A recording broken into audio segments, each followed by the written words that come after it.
On the third day after the emperor bestowed marriage upon Xiao Qian and me, a woman halted my carriage in the street.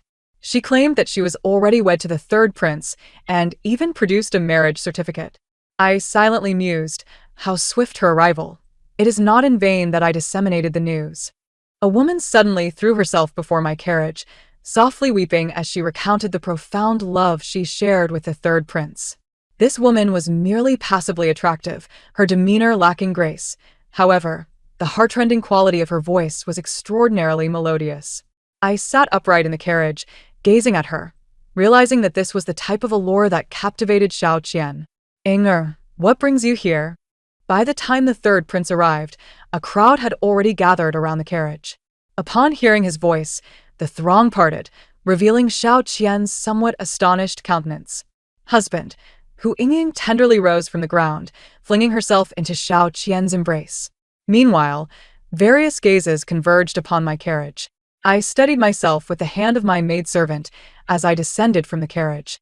"Your Highness," I bowed in deference, stating, "this humble daughter." "Husband, why have you not come to find Inger? I've been waiting for you with great longing." Hu Yingying gently leaned against Xiao Qian, who tightly held her close. I inwardly branded them as a pair of shameless lovers, yet my expression betrayed none of my thoughts. "I heard that you were seeking a sister for me, so I hurried here, but it seems that my sister does not favor me."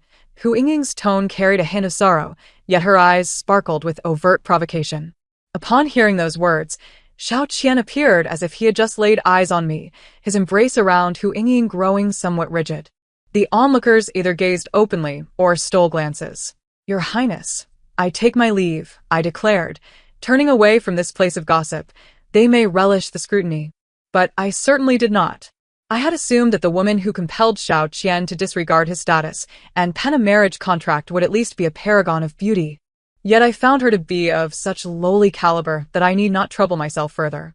As the legitimate daughter of the Duke of An, I hailed from a family of martial lineage, where all male members, save for the frail, had entered military service. The Emperor's decree to wed me to Xiao Qian was less a boon to my family and more a strategic move to facilitate Xiao Qian's ascent. The Empress had but one daughter, and the Emperor favored Xiao Qian. Regrettably, his maternal lineage was weak, thus he sought a wife from a powerful clan. The following day, news of the third prince's marriage spread throughout the capital, accompanied by the details of their romance. It was merely a tale of heroism and love at first sight, a narrative as trite as they come. While the outside world buzzed with fervor, the Duke of An's residence remained eerily quiet, devoid of any response. This was not due to a lack of concern for my family, but rather because I had intercepted all inquiries. Why are you stopping your elder brother? I want to harm him. My elder brother paced anxiously in the courtyard. Harm him, and what then? I retorted. Then your brother pays with his life. And the Duke of An's estate faces confiscation and exile? He is a prince. What shall we do then? Let it go. What will people say? You have just been married off, and they're already a couple, with a marriage contract in hand? We shall wait. Wait for what? Wait for Xiao Qian to come. Brother, I hail from the Duke of An's estate. As if I am unaware of your lineage. What does that have to do with this? Why do you speak so effeminately? My elder brother, a valiant warrior in battle, was lacking in the intellect department, alas. He would not relinquish this marriage proposal. A resolution must be provided for me, or rather, for the Duke of An's household. I was not kept waiting long. Xiao Qian arrived, bearing gifts from the emperor. My grandparents welcomed him as always, never once mentioning the matter of Hu Yingying, although he appeared quite uncomfortable. Do not misunderstand. Yingying is merely an orphan and will never affect your standing. Xiao Qian spoke, his face marred by remorse. Has your Highness decided how to accommodate her? After all, the marriage contract is still in her possession. I gazed into his eyes, catching a fleeting moment of evasion. Perhaps we could elevate her to the position of a concubine? Xiao Qian tentatively suggested. Has the Emperor issued a decree? Has Miss Hu consented? Not yet, but we shall discuss it post our wedding. The Emperor truly favored Xiao Qian, permitting such absurdities. Yingying will not mind. She loves me, and as long as she is by my side, that is sufficient. His face shone with an almost radiant light as he spoke. Yet, such sentiments need not be expressed to me. Is that so? Regrettably, the matter could tarnish your highness's reputation. It is ill-timed to discuss concubines. If only Miss who had not intercepted my carriage, I remarked seemingly without intent. Upon hearing this, Xiao Qian appeared somewhat regretful, for indeed, Hu Yingying's background was far too humble. At this juncture, bestowing a concubine's title upon anyone would not be an act of alliance, but rather a degradation. She did not mean to. She was merely afraid of losing me. Thus, she stopped her carriage. You are known for your magnanimity. She is just a naive girl who has never seen much of the world.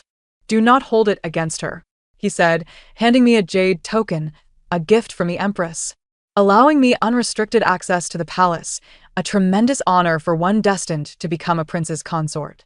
This was my compensation. I had no desire to quarrel with him over this. My initial intent in notifying Hu Yingying was merely to prevent future complications. Soon, the day of the Grand Princess's flower-viewing banquet arrived, ostensibly a celebration of blossoms, but in truth, a veiled opportunity for courtship, where young gentlemen and ladies would gaze across the lake, composing poetry or crafting paintings, often resulting in several pairings each year. I had received invitations in previous years, and this year was no exception. Upon seeing my carriage, the matron from the princess's residence hurriedly led me inside, mentioning that many young ladies had already arrived. Upon entering the garden, I was taken aback to see an unexpected figure, Hu Yingying. She stood beside the Grand Princess, basking in the praises directed at her, her eyes brimming with pride. The Grand Princess, no longer a young woman and elder than the Emperor, had long ceased to engage with worldly affairs. Yet she seemed particularly fond of Hu Yingying. The surrounding crowd chuckled in agreement with the Grand Princess, their gazes laden with veiled scrutiny. I had no desire to join them and be the subject of their discussions.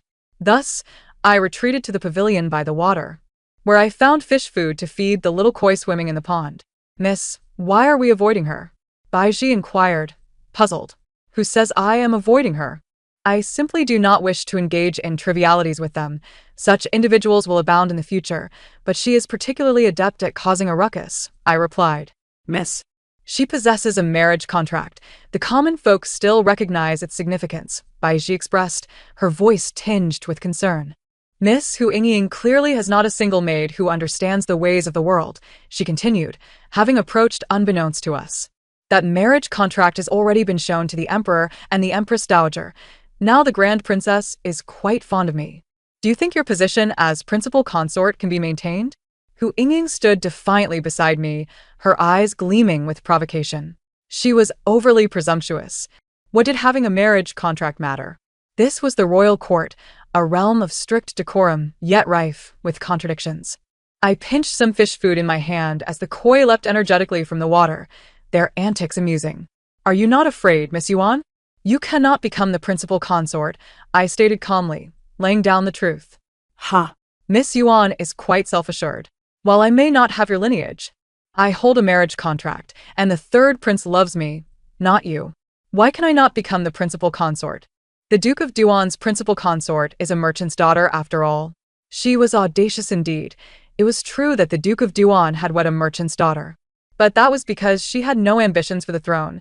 Could Xiao Qian say the same? You cannot become the principal consort, I reiterated. Hu Yingying, growing increasingly agitated, retorted. Even if I am not the principal consort, the third prince will never love you. Oh, I replied, accepting her rather beautiful wish. Yuan Qinghua, what airs you put on? Were it not for your family beseeching the emperor for this marriage, would you even have the chance to become the third prince's consort? Seeing my calm demeanor, Hu Yingying became even more incensed. I turned to leave, but unexpectedly, she grasped my arm and altered her tone. Miss Yuan, I simply love His Highness too much. I merely seek a place to belong. Please spare me, she exclaimed, striking her own face. Miss Yuan, there is no need for violence if you do not agree. She then began to sob.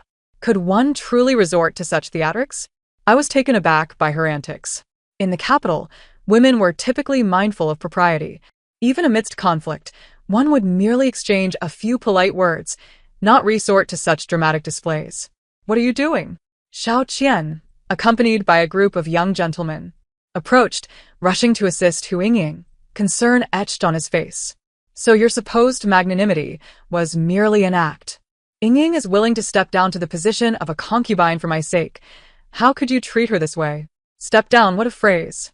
I seized Hu Ying, swinging my arm with full force to strike her cheek, and with a shriek, she tumbled to the ground. Your Highness, take note. This is my handiwork.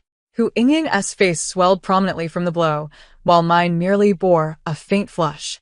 The onlookers flitted their gazes between Xiao Qian, myself, and the fallen Hu Ying. Does your Highness comprehend now? This slap was one I had wished to deliver to Xiao Qian himself. I struggled to restrain my restless hand. Xiao Qian's astonishment was unmistakable as he stood before me. I had always maintained a demeanor of decorum, scarcely raising my voice.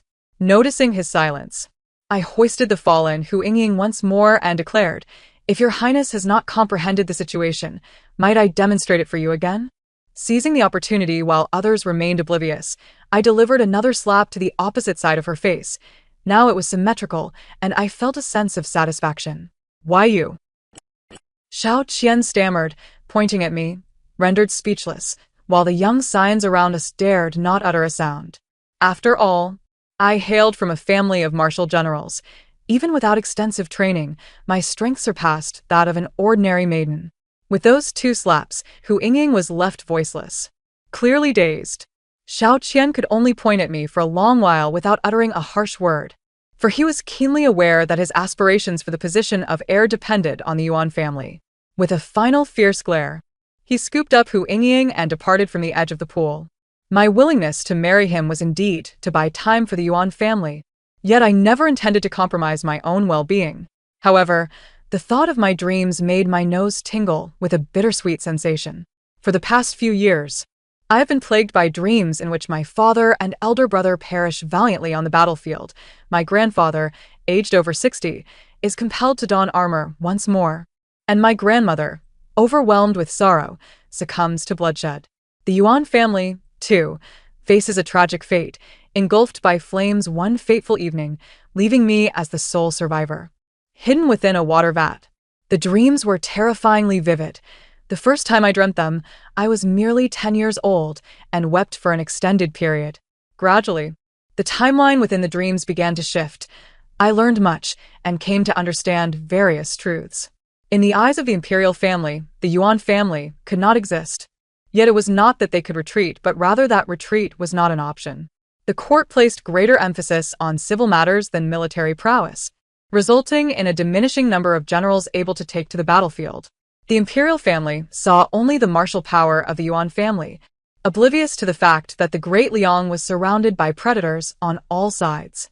Indeed, in my dreams, after the annihilation of the Yuan family, the borders could no longer be defended, and in a single night, the Great Liang lay in ruins.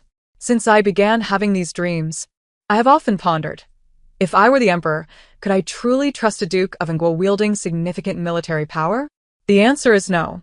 Yet, this power is not something the Yuan family covets. It is merely a consequence of the court's neglect of military matters, leading to the decline of martial talent. In one's own domain, how can one allow others to slumber peacefully? The Yuan family remains steadfast in loyalty. Countless thoughts surged within my mind, and the more I contemplated, the more I discerned that notions of right and wrong are seldom clear-cut. It is merely a matter of differing perspectives. Yet, the Duke of Anguo is my family, and I desire the safety of my loved ones. Thus, I must pursue the pinnacle of authority. And Xiao Qian is the stepping stone I have chosen. The following day, the capital buzzed with tales of the third prince's infatuation, steadfastly devoted to his commoner bride, while I found myself cast as the villain who disrupted their romance. The populace reveled in such a passionate love story, forgetting that the censorate was present. Xiao Qian faced harsh rebukes in the court and was ultimately penalized by the emperor, suffering a reduction in salary and house arrest. The next day, the Duke of Anguo received a plethora of rewards.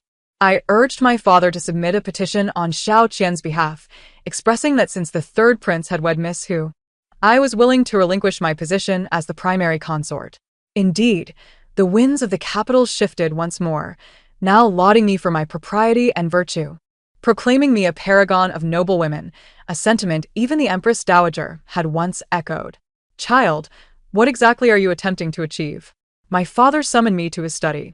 Though the third prince enjoys the emperor's favor, he is not a suitable match. Moreover, the third prince is somewhat dim-witted, I interjected, completing my father's unfinished thought. It was evident that he relied on the Yuan family, yet he repeatedly tarnished our reputation. Initially, I believed that Xiao Qian garnered the emperor's attention due to his intelligence, but over time I realized it was his countenance that won favor. It was said that Xiao Qian's birth mother was the emperor's favored concubine, tragically dying after giving birth to him. The emperor had once harbored resentment towards him, but as Xiao Qian matured and increasingly resembled his mother, the emperor's animosity waned. Do you truly wish to marry him? This petition of yours is clearly a strategic retreat, creating quite the stir. His Majesty will not acquiesce, because he is dim-witted. Upon hearing my words, my father nearly spat out his tea, his expression incredulous as if to say, if he is dim-witted, does that not make you so as well? Father, our family commands half the military power of Jin. While all seems well now, what of the future? Will the imperial family continue to place their trust in the Yuan family? What if the imperial family turns against the Yuan family? I had never confided in my family about my dreams. The Yuan family was too loyal to believe my fears. Huar, you need not sacrifice your lifelong happiness. Simply relinquishing military power will suffice, my father reassured me. Military power can be surrendered, but what of reputation? The Yuan family has served alongside soldiers for generations, sharing their struggles, and at one point, the military recognized only the Yuan family, not the imperial family. By my elder brother's generation, the Yuan family had ardently promoted the emperor's wisdom and martial prowess, claiming he loved his soldiers as his own, yet the results were negligible. This military power is not something that can simply be relinquished. The Yuan family requires time. Furthermore, Xiao Qian's folly makes him easier to manipulate. Otherwise, would rebellion be an option? Father, I am fully aware of my intentions. Very well, after all, you are the most astute among us. My conversations with my father are always brief and straightforward. As he puts it, conversing with me demands mental exertion, which he finds exhausting. Yet he knows I would never harm the Yuan family. The emperor indeed did not approve of my father's petition. It is said that upon reading it, he shattered a teacup and further penalized Xiao Qian, imposing a 2-year salary reduction. He then promoted my elder brother, showering the Duke of Nguo with generous gifts. Following his house arrest, perhaps due to the emperor's words, Xiao Qian began visiting the Yuan residence frequently to see me, though he always appeared distracted. And I had little desire to confront him. Xiao Qian was granted the title of Rui Wang, and his residence, situated in the finest part of the capital, was completed days ago, where he moved in with Hu Yingying. Our wedding date was set for March of the following year, a propitious day calculated by the astrologers. Upon the announcement of the wedding, Hu Yingying caused quite a scene, but after much coaxing, the couple reconciled, appearing inseparable once more. This incident did not reach the public, but word spread among the staff at the royal residence, with some pledging their allegiance to me, the future Rui Wangfei. The Duke of Nguo began bustling with activity, retrieving long-neglected treasures from storage. My grandmother meticulously sifted through them, dismissing this piece and that. She insisted on preparing the finest dowry in the entire capital, resulting in daily chaos within the estate. I selected a number of skilled guards and strong attendants, knowing they would prove useful in the future. On the day of the dowry delivery, 108 carts laden with gifts were sent from the Duke of Nguo to the Rui Wangfu. A maid returning from the royal residence reported seeing Hu Yingying there, her face contorted in anger as she watched the dowry being brought into the main courtyard. It was amusing to see her lingering in the Wangfu without any standing. It seemed her position as a secondary consort was doomed. Before long, the wedding day arrived. Xiao Qian personally came to escort me, donned in a resplendent red wedding robe, and the maids remarked on his striking handsomeness. The bridal sedan swayed as it departed from the Duke of Nguo, making a circuitous route to the Rui Wangfu, accompanied by guards, maids, and attendants in a grand procession. Numerous children scurried among us, collecting sweet treats and coins. That evening, Xiao Qian returned to the bridal chamber inebriated, collapsing onto the bed in an uncomfortable position and remaining motionless. I removed my headpiece, bathed, and upon returning, found him still in that posture, appearing somewhat stiff. Miss, the Wang Ye. Bai Ji leaned in close to whisper. The Wangya is fatigued. Let him rest. Upon hearing my words, Xiao Qian visibly relaxed. He did not wish to draw near to me, and I too was disinclined to do so. All I desired was that exalted position, and this arrangement sufficed. The maids assisted in removing his outer robe and covering him with a quilt. Wangya, Wangya, Our Lady is in pain and keeps calling for you. Just as they finished tidying up, a young maid rushed into the main courtyard, shouting. Xiao Qian abruptly sprang from the bed, rushing outside without casting a single glance in my direction. I was nearly amused by his folly. Did he truly understand the reason behind marrying me? Moreover, how could I be unaware of when the emperor issued the decree to elevate her to the status of a secondary consort? Miss, what shall we do? Bai Ji exclaimed, stamping her feet in distress. What to do? Let it be. I led Bai Ji and several maids toward Hu Yingying's courtyard, simultaneously summoning the estate's physician. Upon entering the courtyard, a flustered maid attempted to obstruct our passage, but I instructed an elder to silence her. My lord, whenever I think of you being with another, my heart aches fiercely. Please spend more time with me. Very well, Yingying, I shall heed your wishes. Your Highness, I have brought the physician. Perhaps he could examine my sister? My lord, your Highness, you need not trouble yourself. Yingying has me by her side. You should return to rest. The room was filled with their syrupy exchanges. On the way back, Bai Ji hesitated, as if struggling to find her words. What is it you wish to say? Miss, today is your wedding day with the prince. Does that woman not tarnish your reputation with her actions? Should I inform the master? There is no need. Now that I have entered the prince's residence, I am one with him. Instruct those below to keep their mouths shut. Miss, I raised my hand to silence Bai Ji. If Hu Yingying's only weapon was such underhanded tactics, then she posed no real threat. What I desired was not Xiao Qian's affection. I would not divulge this news, for the palace would inevitably learn of it. Indeed, the following day, upon our entrance to the palace, the emperor reprimanded Xiao Qian. The empress dowager also sent a matron, surnamed Zhao, to reside in Hu Yingying's courtyard, claiming she would teach her the proper conduct of a concubine. That night, Xiao Qian stayed in the main courtyard, collapsing into sleep the moment he entered. My next encounter with Hu Yingying was a month later when she came to pay her respects, her demeanor somewhat dazed, and her gaze towards matron Zhao laced with fear. She had evidently tasted the palace's methods and had become somewhat more obedient, yet the hatred in her eyes directed at me was palpable. What use was her hatred? Was it not Xiao Qian who had orchestrated this entire situation? Knowing he had no say in his marriage, he still wed her. Having married, he aspired to the throne, yet was compelled to take me as his consort. He expected us to coexist harmoniously, while he reaped all the benefits. Since Hu Yingying had emerged from confinement, it signified her release from restrictions, and indeed, that very night, Xiao Qian visited her courtyard. The next day, Hu Yingying returned, her face brimming with smugness, and her fear of matron Zhao had noticeably diminished. Continuing in this manner for several days. The maids were in a frenzy, yet I remained unperturbed, having discreetly sent a few strategists to Xiao Qian's side, two of whom had recently gained his favor.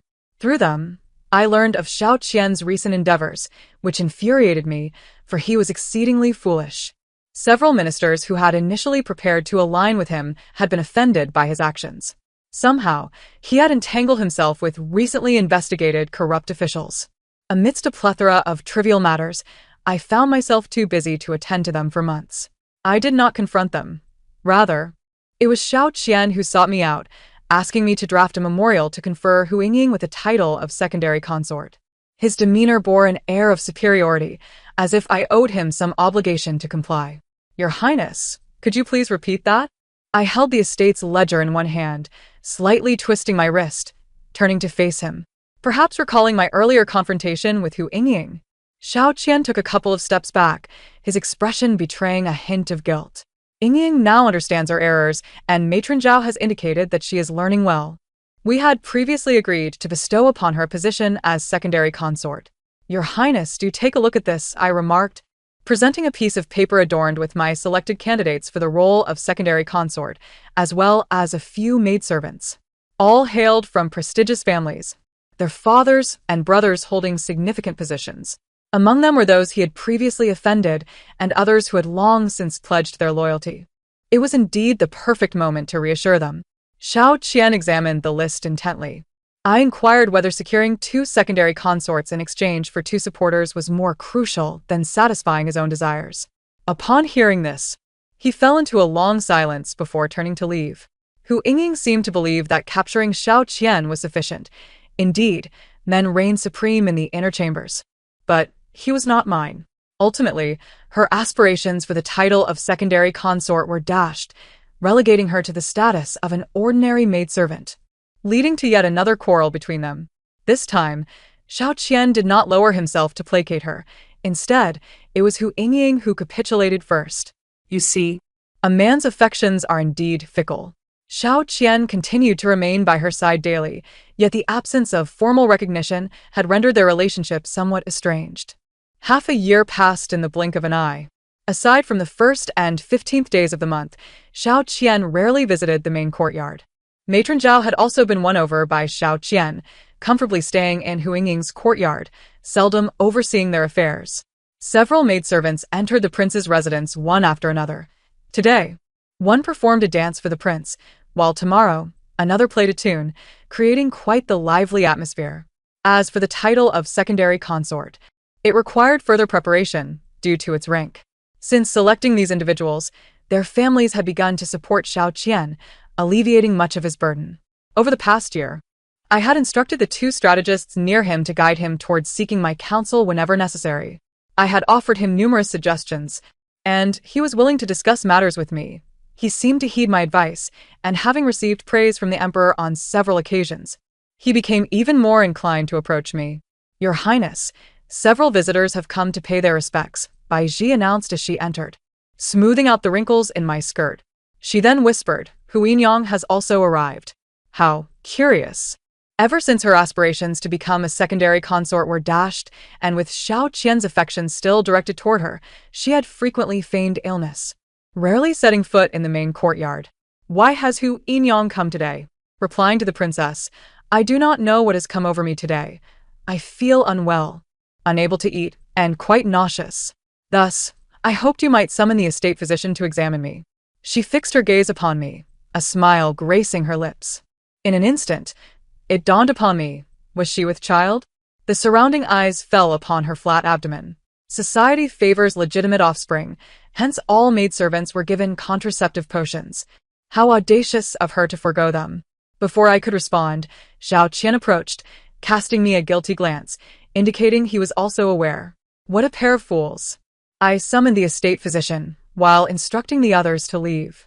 Your Highness, are you aware that you do not yet have a legitimate heir? I am aware. Yet, now that this child has come, what can be done? Your Highness, the Empress Dowager hails from the esteemed Xie family, renowned for their adherence to propriety. Among the recently married princes, who has not dutifully fathered a legitimate heir before allowing their maidservants to cease their potions. Moreover, the Emperor holds the Empress Dowager in high regard. We are at a crucial moment for establishing the Crown Prince.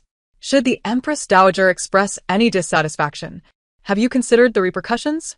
In these past 2 years, numerous ministers had petitioned for the establishment of a crown prince, yet the emperor remained noncommittal. Furthermore, the 5th prince, Jin Wang, had emerged as a formidable contender. Although Xiao Qian remained the emperor's favored son until he was formally named crown prince, his position was precarious. The emperor cherished Xiao Qian, yet was also dutiful. Should the Empress Dowager overtly display her discontent, things would undoubtedly become complicated. I understand. I realize the timing is not right. However, this is my first child. Why not feign a pregnancy and raise this child as legitimate? Upon hearing this, Hu Yingying appeared somewhat reluctant, prompting Xiao Qian to hastily reassure her. To elevate a child born of a concubine to the status of a legitimate heir while concealing the truth, how audacious of him to conceive such a scheme. Had he not been a prince, he would have surely faced dire consequences. Ultimately, we parted on unfavorable terms, yet this news must remain concealed. I could not afford to distance myself from him. Subsequently, Xiao Qian visited me several more times to deliberate on the matter of the child. Perhaps he believed that, Since the Yuan family had no choice but to rely on him, he could become increasingly brazen, each time presenting his case with a sense of entitlement. I suggested that if he truly could not bear to part with her, he should send Hu Yingying away while her pregnancy was still hidden, discreetly giving birth outside, and then returning with a different identity. Xiao Qian flung his sleeves and departed, truly spoiled. I had disseminated news and set a few traps for him, and the Yuan family no longer catered to his every whim. Days passed, and Hu Yingying's child quietly disappeared. Hu Yingying caused quite the commotion, claiming someone had harmed her. Yet after much investigation, Xiao Qian could not ascertain the culprit, and ultimately, the matter was left unresolved. In the front courtyard, however, a new strategist arrived, a scholar of considerable esteem, whom Xiao Qian valued highly. Since his arrival, Xiao Qian frequented the main courtyard, neglecting the two side consorts, while Hu Yingying became less of a presence. The Wang residence seemed to regain its tranquility, as everything reverted to its usual course. My health was robust, and after 2 months, I surmised that I might be with child. Initially, I was not in haste regarding childbirth. The emperor was aging, and no crown prince had yet been established, with ministers constantly pressing for action. Once I conceived and my pregnancy advanced, my ability to attend to external affairs would wane, and Xiao Qian, being a man of appearances, would find it a loss should complications arise. Nevertheless, since the prospect had come, I did not entirely reject it. It merely entailed some hardships. Your Highness, trouble has arisen. The prince and the Jin Wang are embroiled in a conflict at court and are currently kneeling outside the imperial study. What transpired? It is said to concern disaster relief. Both sought to partake, and tempers flared, leading to a brawl. Recently, the Shihe County had suffered severe flooding, inundating several counties, and the officials for disaster relief had long departed with supplies. It was the Jin Wang's faction that had officials among them, including those once aided by the Yuan family, who discreetly relayed to me that someone had embezzled disaster relief funds. Along with the information came an account ledger. I instructed Xiao Qian to recommend He Yushe for an inspection. He Yushe was known for his integrity and would undoubtedly not overlook the wrongdoers. Bai Ji.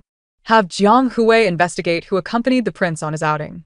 Half an hour later, Bai Ji returned, reporting that it was the strategist surnamed Xia. I had previously dispatched someone to investigate him. He had entered the capital alone, without any kin. He appeared capable, yet my concern did not lie in his abilities, but rather in whether he could be of service to me. Those around Xiao Qian must be under my control. Although the two had clashed at court, they were, after all, my own kin, and the emperor, after making them kneel for several hours, imposed a 6-month salary deduction as punishment, which seemed to conclude the matter. Xiao Qian was assisted back, accompanied by the scholar Xia. Clad in a long gown with a small beard, he struck me as familiar, yet he persistently evaded my gaze. The maidservants helped Xiao Qian inside, and Xia hastily bowed to me before departing. Ultimately, the inspection fell to Xiao Qian, and the next morning, he set out. Most accompanying him were my people, both overtly and covertly, which put my mind at ease. Yet, the information gathered regarding Xia was scant. All I learned was that he hailed from Jiangnan. I ruminated on his features, feeling an unshakable sense of familiarity. News from Shihe County continued to flow into my hands, and upon Xiao Qian's arrival there, he personally visited the disaster zones, inspecting each location. Reports from my people indicated that Xiao Qian always had Xia by his side, engaging in discussions with him. Before my reply could be dispatched, Xiao Qian submitted a petition accusing the Jin Wang of embezzling disaster relief funds for personal gain, which reached the emperor's desk. It was hasty. The man was still in the disaster area, surrounded by the Jin Wang supporters. Recent agreements had consistently gone awry. The issue likely stemmed from Xia. Your Highness, Hu Yingyang is present, my little maidservant reminded me. I had not seen her since her miscarriage. Hu Yingying, once robust, now appeared gaunt. Upon gazing at her face, I finally understood why Xia seemed familiar. He bore a striking resemblance to the emaciated Hu Yingying. Investigate whether there are any connections between Hu Yingying and the scholar Xia. There must be some association. Relay the message that the prince's safety is paramount. He may disregard the prince's orders if necessary. All I desire is for the prince to return safely. Nothing else matters. He could not afford to encounter peril at this juncture. Since the petition was submitted, assassination attempts against Xiao Qian had not ceased, and subsequently, my guards reported that Xia was suspected to be a spy for the Jin Wang. He had continually led the prince into perilous situations, having narrowly escaped danger on several occasions. Xia must have ties to Hu Yingying. However, given her current state, though bereaved of her child, she would not likely betray Xiao Qian. When the next report arrived, it announced Xia's death. Confirming his status as a spy, he had been intercepted by Xiao Qian while delivering messages. In a fit of rage, Xiao Qian had slain him and was now en route back to the capital. Upon receiving this news, I nearly dropped the swallow's nest in my hand. Indeed, Xiao Qian's fortune was extraordinary. Xiao Qian returned alongside He Yushi, who did not even return home before entering the palace, evidently having obtained evidence. I resolved to stoke the flames further. A year prior, the Jin Wang had quelled bandits by conscripting civilians, leading to the massacre of an entire village. The emperor, incensed, commanded the Ministry of Justice and the Supreme Court to conduct a thorough investigation. The Jin Wang had no escape. Your Highness, Your Highness. Xiao Qian rushed into the main courtyard. Is the news true? It seems so. Ha ha ha, splendid, truly splendid. That scoundrel Jin Wang actually sent someone named Xia to my side, intending to kill me. You cannot imagine, I nearly did not return. Xiao Qian pounded the table in frustration. Today, he seemed unusually loquacious. And I finally understood that the scholar Xia was, in fact, Hu Yingying's maternal uncle, having come to Xiao Qian through her. It was rare for him to share so much, likely to safeguard his own heart, a display of genuine affection, yet I wondered if Hu Yingying comprehended his sentiments. Now childless and bereft of her uncle, she must be suffering greatly. 2 months passed, and the situation regarding the Jin Wang was clarified. He was stripped of his title and relegated to commoner status. During this time, Xiao Qian faced 2 more assassination attempts, yet fortunately, the guards I had brought to the Wang residence were all exceptionally skilled.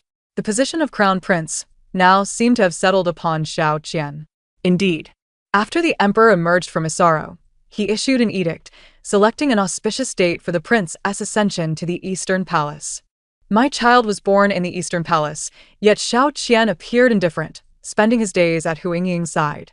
The emperor's health had always been frail, and compounded by the Jin Wang's affairs, most state matters fell to Xiao Qian. Over the years, he had developed a habit of turning to me whenever he encountered difficulties, and I never declined his requests. Years passed, and the emperor's health deteriorated further. In May, he passed away, and the following month, Xiao Qian ascended the throne. Xiao Qian was never a figure of exceptional wisdom or martial prowess. With no one to keep him in check, he grew increasingly incompetent by the day. The palace welcomed numerous new consorts, and Xiao Qian's visits to Hu Yingying dwindled. In fact, he entrusted me with the task of reviewing petitions. Initially, I mimicked his handwriting to respond, but over time, my own script occasionally emerged. Upon discovery by the ministers, several petitions of impeachment were filed against me, prompting me to revert to his handwriting. After a while, I switched back to my own, and the ministers submitted further petitions. After several such exchanges, they realized that my responses were substantive and appropriate, and thus ceased to concern themselves with my actions. 3 more years elapsed, and my child had reached the age of 5. Initially, he played while I attended to my affairs. However, I perceived that several ministers surrounding Xiao Qian began to incite him against the Yuan family, and he appeared inclined to heed their counsel.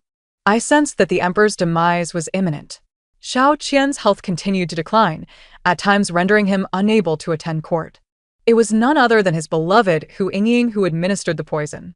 Recently, Hu Yingying had approached me, seeking vengeance, believing I was responsible for the misfortunes that befell her child and uncle. Previously, Xiao Qian had frequently visited her, leading her to believe she could overshadow me. Now, cast aside, she seemed to care little for propriety. In those years, I meticulously provided her with everything I had discovered. Xiao Qian, in truth, treated her with great kindness.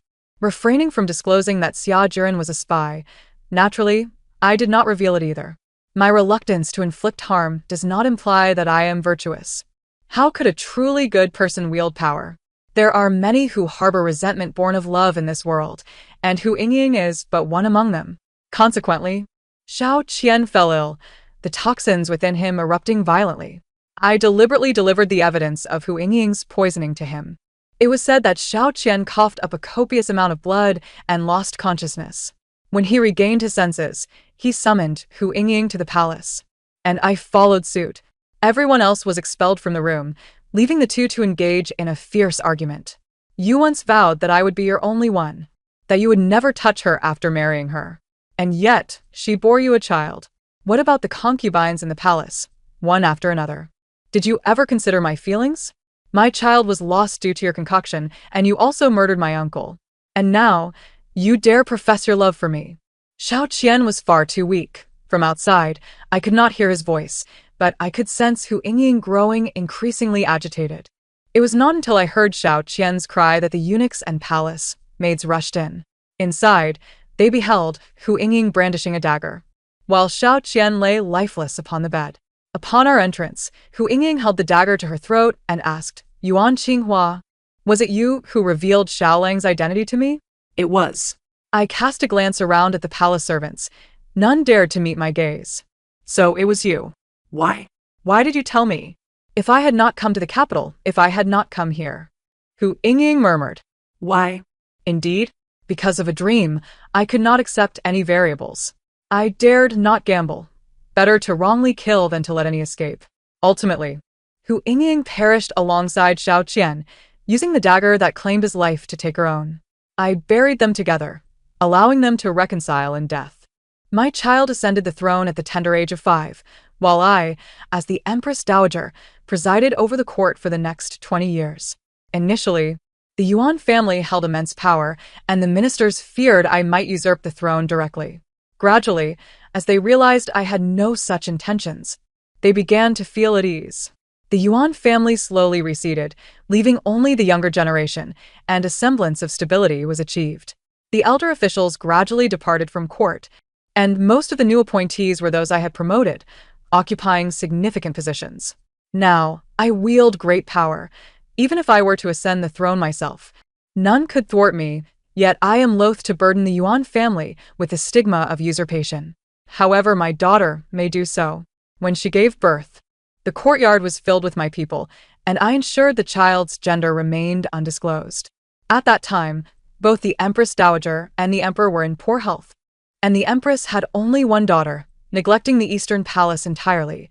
Thus, no one scrutinized the matter closely, only aware that Xiao Qian had a legitimate son.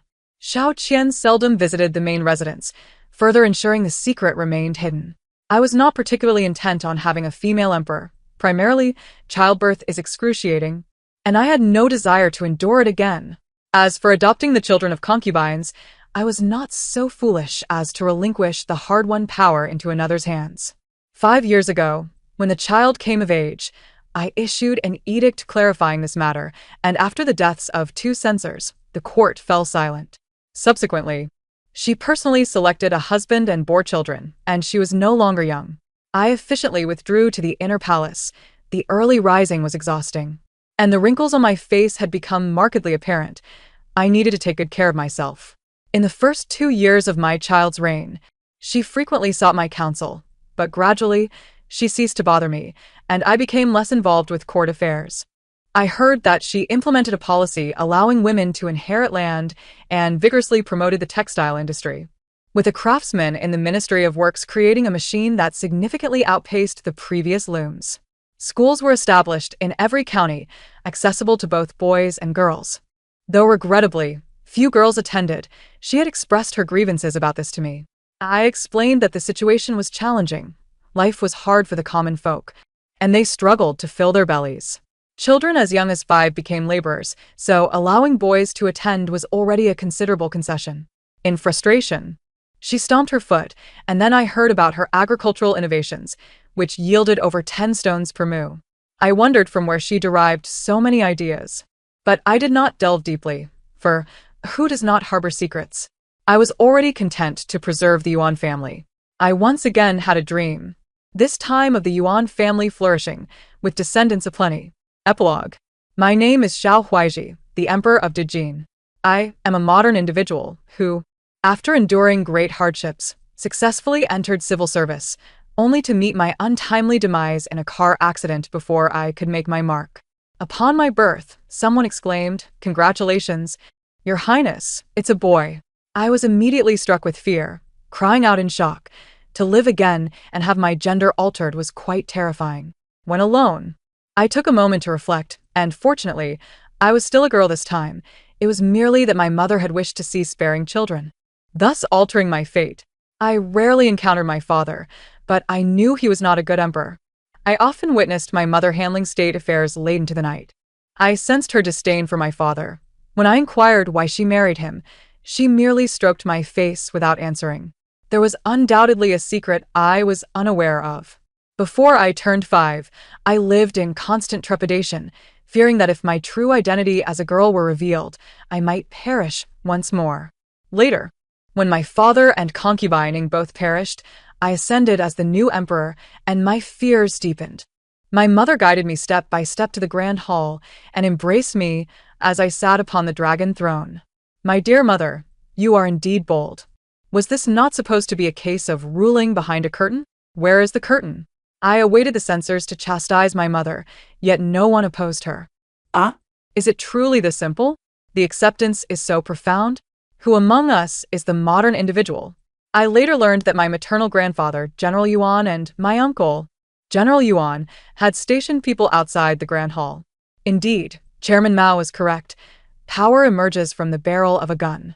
I anticipated my mother would seize the throne, as she had but one child. I waited and waited, until I was on the verge of adulthood, yet my mother made no move. She insisted she had no intention of changing the royal surname, yet, dear mother, you are treading the path of usurpation. I have read the history.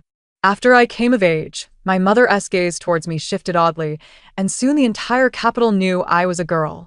I had planned to maintain my disguise for a lifetime, only to have it suddenly revealed to all.